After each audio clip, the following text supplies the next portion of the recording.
Greetings to everybody out there in the No DQ galaxy.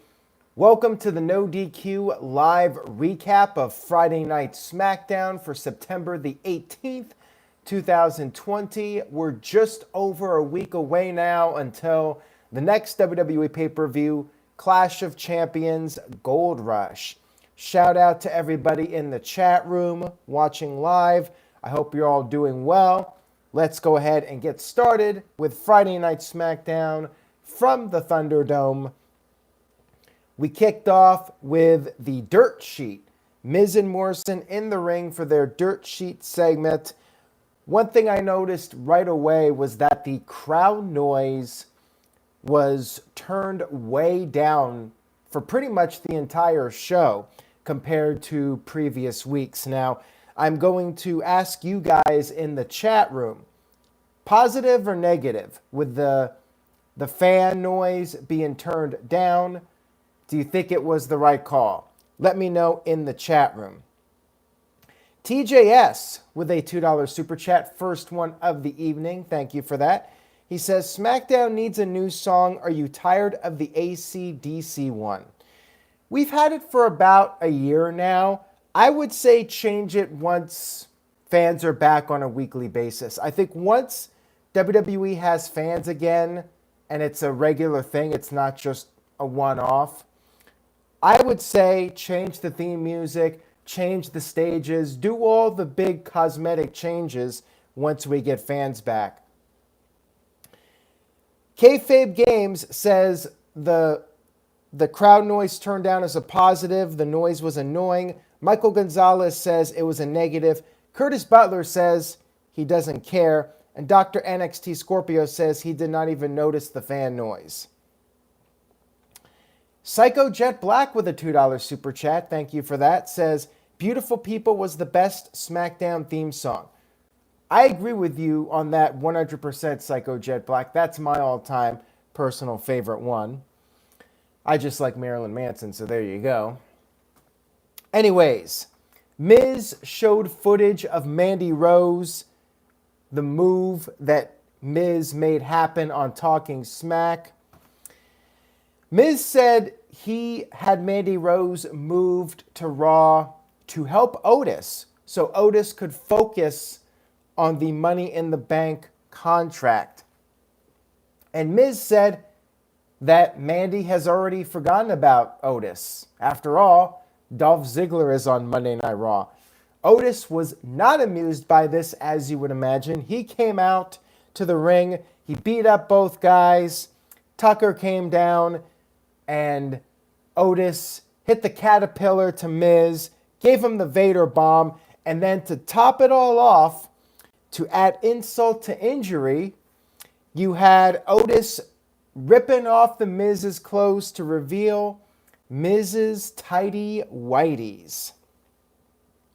Yeah, so we got the Miz in his underwear on SmackDown.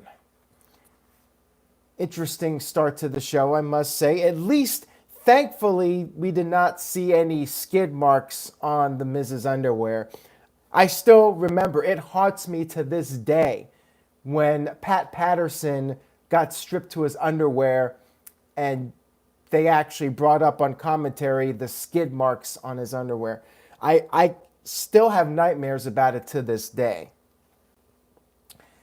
Backstage, Morrison was talking about how he doesn't like an angry Otis because Otis is like the Incredible Hulk. Miz said it's all part of a plan. And he got on the phone and made another phone call.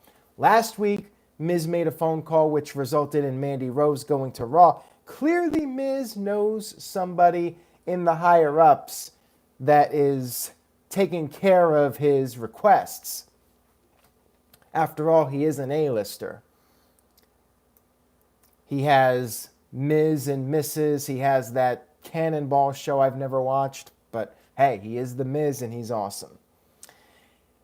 We had Grand Metalik in a one-on-one match with Cesaro. And before the match, we saw a backstage segment with Lucha House Party.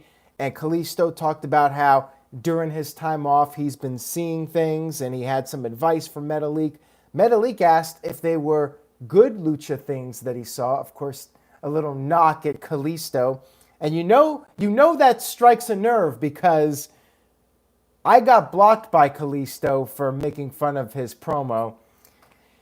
Anyways, this was to further establish dissension between the Lucha House Party. Although they are getting a championship opportunity at the Clash of Champions pay-per-view. And Mike B sent in a $2 super chat. Thank you, Mike B. I appreciate it. He says, "Happy Friday, everyone." Indeed, happy Friday. I hope everybody in the No DQ Galaxy has a glorious weekend, as Noah Foster may put it. And Psycho Jet Black with a $2 super chat, thank you for that, says, "Kalisto still cuts better promos than Ricochet." Ooh, that's a tough one. Seriously, that's a tough one. Not even joking. They're both pretty bad. Kalisto had that one really bad promo, but he's done better since. I will give him credit for that. Anyways, we had this match. You had the Lucha House Party members getting kicked out of ringside. Metalik pretty much got beat in a one-sided match. Cesaro won with the neutralizer. Lucha House Party will be getting their tag team title match at the Clash pay-per-view. But in this case, Cesaro builds some momentum, him and Shinsuke heading into the pay-per-view. We had a recap of last week with the Roman Reigns and Jey Uso storyline. Jey cut a pretty standard promo, just saying that they'll win again. They're having a rematch on this SmackDown against Baron Corbin, King Corbin, and Sheamus in a Samoan street fight. Talked about the match coming up at the Clash. Says it's not going to be like the childhood where Roman beat up Jey. It will be different. I'm not so sure about that, but we'll see. We had a Matt Riddle promo in some studio. The segment was called Know Your Bro, and he talked about the word bro and how bro can be for various emotions. If you're sad, you're like, bro. And if you're happy, you're like, bro, and that sort of thing. It was fine. It was cute, I guess. Then we had a moment of bliss with Nikki Cross. Alexa said she needs to get Nikki in the hot seat coming off of last week. She asked Nikki, what is Nikki's plan for action? Alexa brought up how Nikki got opportunities. She had a title match earlier this summer and lost to Bayley. So what is Nikki going to do different this time? Nikki said she could focus now. She had eyes in the back of her head. She's ready for Bayley this time. And then Nikki said she had a question for Alexa. What is going on with Alexa? Last week, Alexa used Sister Abigail to Nikki on the floor. What's the deal? What's up with that, as Shane Helms might put it? Alexa said she doesn't know. She cannot explain her actions. She said there was a change in her and she just doesn't know how to handle it. Lacey Evans came out, was wondering if she was watching Dr. Phil. She laughed at Alexa. She said that Alexa walking out on the match was the only reason Nikki won, and said that Nikki will never beat Bayley. Nikki responded by attacking Lacey, and that led to a match after the commercial break. We had Alexa Bliss on commentary. Lacey had a bottle of hand sanitizer, and she ended up bringing the sanitizer in the ring and started wiping it into Nikki's face and her eyes. And somehow this was not a disqualification. I guess the referee is a heel. The referee is like, well, Lacey's just trying to help Nikki's personal hygiene. I don't know. I don't know what the deal with the referee is. But nonetheless, all this did was anger Nikki. She got fired up and she won the match, hitting the neck breaker. After the match, Lacey Evans was upset and she uttered the term "The Fiend," which set off Alexa. Alexa went into this trance, hit the Sister Abigail on the floor to Lacey Evans, and then just walked off completely dazed, and she was not there. Triggered Bliss, as Curtis Butler puts it. Interesting storyline here, I must say. I like where it's going so far. I still want to see Alexa really go in a different direction character-wise, but, slow build-up. All good.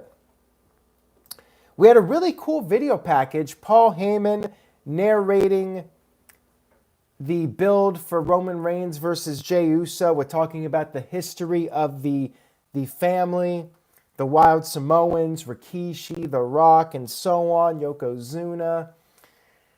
And then a bunch of pictures were shown.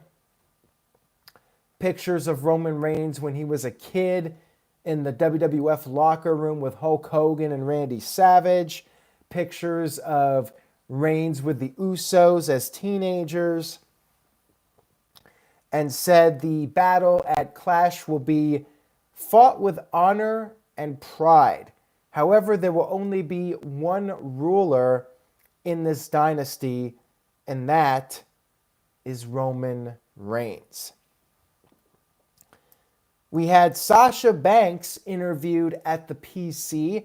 She was wearing a neck brace, and several people pointed out that in real life, a person would not be moving as much as Sasha did if they were really suffering from a neck injury. So, yeah, a little bit hard to believe. Her promo, some people liked it.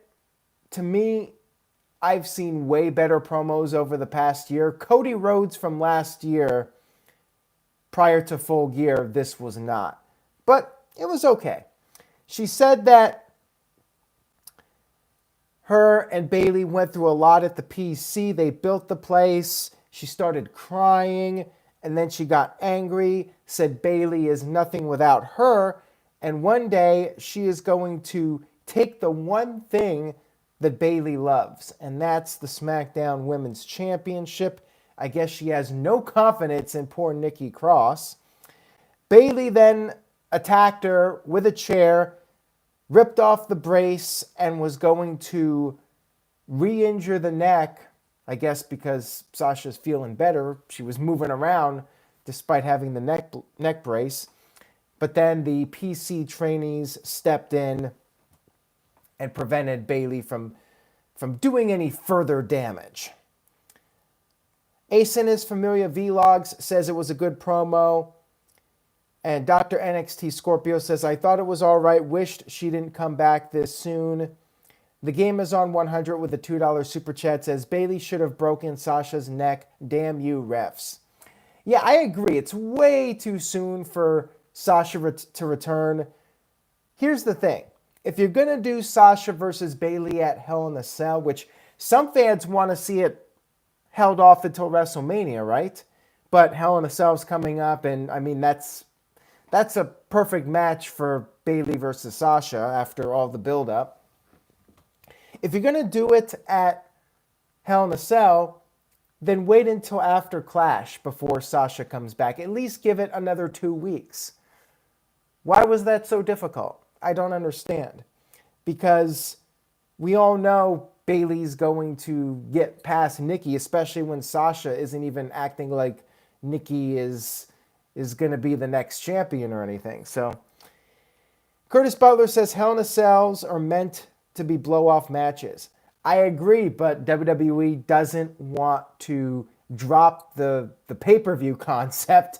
So if you're going to do Hell in a Cell, Sasha and Bayley makes sense. I mean, what other feud has that kind of heat for Hell in a Cell? But I do agree. Hell in a Cell should be the final match of a feud. And you could do Bayley and Sasha and then follow up with Hell in a Cell. Maybe that was the original plan. Maybe they were going to have their first match at SummerSlam when it was scheduled for Boston, and then Hell in a Cell, and circumstances did not allow that. Psycho Jet Black with a $2 super chat, thank you for that. Says, triple threat between Sasha, Bayley, and Cross? I don't think so. I feel like Nikki's just a filler opponent for Bayley until they do the Bayley and Sasha match, which I do think is going to happen at Hell in a Cell. I fully suspect that will be the match. Maybe, as Ace in his Familiar Vlogs points out, they will have a match at Hell in a Cell and then a rematch at WrestleMania. If they can keep them apart that long, that's the thing. We had AJ Styles versus Sami Zayn in a one-on-one match. Sami got mad at the ring announcer for not referring to him as the Intercontinental Champion, and AJ took advantage of this. Interesting match here because it was heel versus heel, and if there was a crowd, I wonder who would they cheer for. Would they cheer for AJ? Probably cheer for AJ. Sami made a comeback after the commercial. Even though he was the heel, he made a babyface comeback, I guess. Did his old BTB, but AJ kicked out of it again, of course, because everyone kicks out of the BTB. Sami used the tights, attempted to win by using the tights. However, the referee caught Sami using the tights, and Sami was yelling at the referee. AJ rolled up Sami, taking advantage of the situation to pick up the victory. Sami was claiming that AJ used the tights, and then Sami went over to the announcer, said to refer to him as still your Intercontinental Champion. Jeff Hardy ran down, beat up both guys. He pulled out a table, a ladder, and a chair.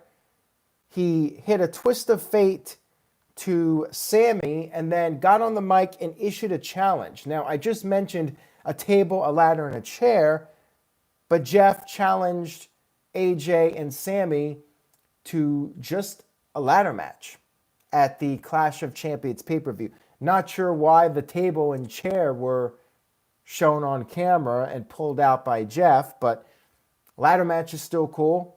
I mean, that's the real star of the match, is the ladder match anyways. I guess the tables too, and people do jumps off the ladder through a table, but usually in the TLC matches, it's the ladder that is the main weapon. Looking forward to this one, although I still think they should do a recreation of WrestleMania 10 with both IC titles, and maybe they will do it. I think it's probably better that they're doing a triple threat, even though I think the real champion versus the fake champion one-on-one would be cool. I think with Jeff Hardy at his age, it's probably best to do a triple threat so there's less workload on Jeff and the other two guys can take a lot of bumps. I do think it's probably better health-wise for Jeff for it to be a triple threat instead of a one-on-one match. But should be a really fun match at the pay-per-view. Looking forward to that one. And then backstage, Otis was served. Yes, he got his papers. And Otis was upset because he thought he was being served to a buffet. Ha ha ha, that's so funny. Tucker took out the papers and told Otis, no dog, it's a lawsuit. So in 1 hour, Miz was able to have a lawyer draw up a lawsuit. I find that a little hard to believe, but hey, maybe the Miz is that high up, he's that much of an A-lister, he can get legal documents on a Friday night put together in a 1 hour time span. That is really impressive, I gotta say. The Game is on 100 with a $2 super chat. Thank you for that. I appreciate it. He says, we all know Otis isn't giving up Money in the Bank. Otis is going to Monday Night Raw. I mean, I guess it's possible. We do have the shakeup coming up soon. But yeah, the gist of this lawsuit is that Otis either forfeits Money in the Bank or they're going to take him to court. And he has 1 week to decide. I'm actually kind of intrigued by the idea of Otis in a courtroom. Like they actually do a courtroom skit with Otis there coming into court. Will he dress up? Will he slick his hair back? And they do like a segment where Tucker is trying to prepare him for his court case. And Psycho Jet Black with a $2 super chat says, imagine if Judge Judy was in the Miz versus Otis lawsuit. I would love that. Like they could get him, Judge Judy. Sorry, Judge Judy. I meant her or one of those other court stars. But that would be a lot of fun. I would be all for that. Like do a full-blown Judge Judy-like court case segment. I'm giving Vince ideas here, or Bruce Pritchard, but I would be entertained by it. Otis showing up to court and has to be prepped and everything. It would be totally over the top and ridiculous, but I would like it. I would be all for it. So we'll see what they do. We'll see if we get that courtroom scene with these guys and he fights this case. We had Sheamus with Baron Corbin, King Corbin backstage, and Sheamus's security guard came up to him. Sheamus gave him some props for helping out with the ambush attack on Big E the other week. But then the security guy noted that Sheamus's car is being towed. Sheamus went out to the parking lot, the same spot where Big E was attacked, and lo and behold, Big E was there. He attacked Sheamus. Sheamus managed to escape, but the security guard, he was not so lucky, and he got his ass kicked. He got his wig split.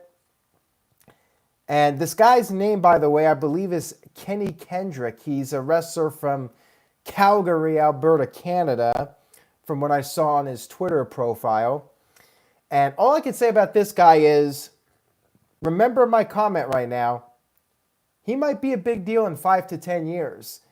These guys who end up as security guards, they always end up being big stars in the future more times than not. MJF from a couple years ago on NXT, Ciampa way back in the day, Bobby Roode, a bunch of guys were security guards. Curtis Butler says he was Larry tonight. Larry. Again, remember what I said. This guy, Larry, we might be seeing him as a main event guy, or at least on Raw and SmackDown, or Raw or SmackDown, every week in 5 to 10 years. Anyways, Larry, Kennedy, Kendrick, whatever you want to call him, he ended up being smashed onto the car windshield. 5-star segment with that windshield spot. You got to give it 5 stars just for that. And then Adam Pearce showed up. I guess Adam Pearce is the acting GM of both shows. He said that Big E needs to leave the arena. Big E was fine with that. And Curtis Butler brought up Cesaro being a security guard years ago. That is true. And Ace and his Familia Vlogs brought up Keith Lee also being a security guard, getting beat up by Triple H back in 2009. We had another vignette for the mystery woman who people presume is Carmella because of the tattoo. We'll see if it ends up being Carmella or if WWE pulls a swerve on everybody. Roman Reigns came out for the main event. This time he was in the ring ready to fight. Paul Heyman gave him the mic and he said some people like him, some people don't, but he is one of the great champs. Actually, Michael Cole said that, not Roman Reigns. Roman said it's his island and it's his WWE, and if someone wants to take it, come and take it from him. After the commercial break, the final one of the evening, we had our main event, the Samoan street fight. Roman teaming up with Jey Uso against Sheamus and King Corbin. Fight went right to the outside. Reigns got taken out. And then you had Sheamus and I almost want to say Sheamus and Cesaro. I'm still thinking back to the bar. Sheamus and Corbin with a double power bomb to Jay through a table in the ring, but Jay kicked out. And then Reigns hit a low blow on Sheamus on the outside and gave Sheamus a Samoan drop onto the announce table, which did not break. I am the table. That will be on a future Botchamania. And then Reigns speared Sheamus through a barricade. And then back in the ring, Uso hit Corbin with the Universal Championship. Reigns hit a spear. Uso got on top, hit the big splash, and pinned King Corbin to pick up the victory. After the match, Jay picked up the Universal title, held it up, teased holding it up, but then stopped himself, said he was just playing, and gave the title back to Reigns. Jay was laughing it up, having a good time. Reigns started laughing. They hugged. They embraced.